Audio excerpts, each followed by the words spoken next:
Hey everyone, Gil here at Grayman Prepping.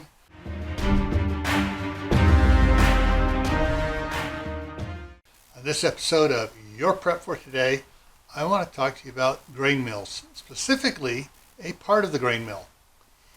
Now, you know, the title says grain mill Burrs on it. Well, I also want to talk about grain mill stones as well. The Burrs are a steel version of stones. So your grain mill that has stones, they have a couple stones, they set with a certain space apart, and one side turns on the motor and it feeds the grain up here and it breaks it up, and out comes flour.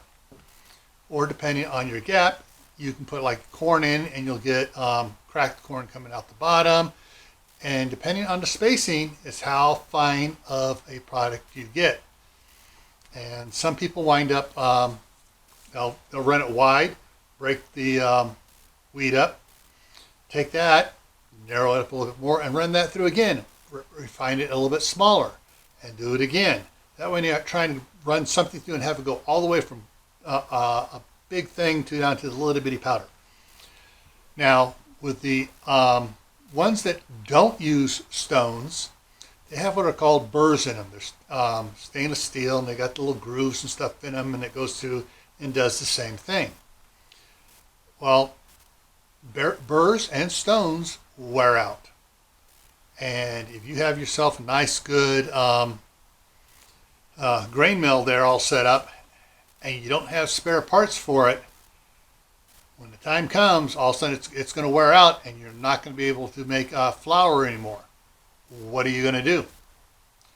That's why this prep for today is to remind you, if you have grain mills that either have stones or burrs, you need to get extra and have them in your preps for later on when the original set wears out.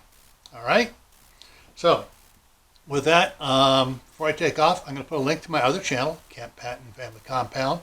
Put the link to it right up here. I got some cool stuff going on over there. And if you check over there on the emergency preparedness playlist, there's a bunch of stuff that I was doing on emergency preparedness over there before I resurrected this channel. All right, so that link's going to be right up over here. Now, also, I'm going to put the link to Prepping for Beginners and Prepping in Private, two playlists here, because it has important information you're going to need to know. Why? Well, this is why.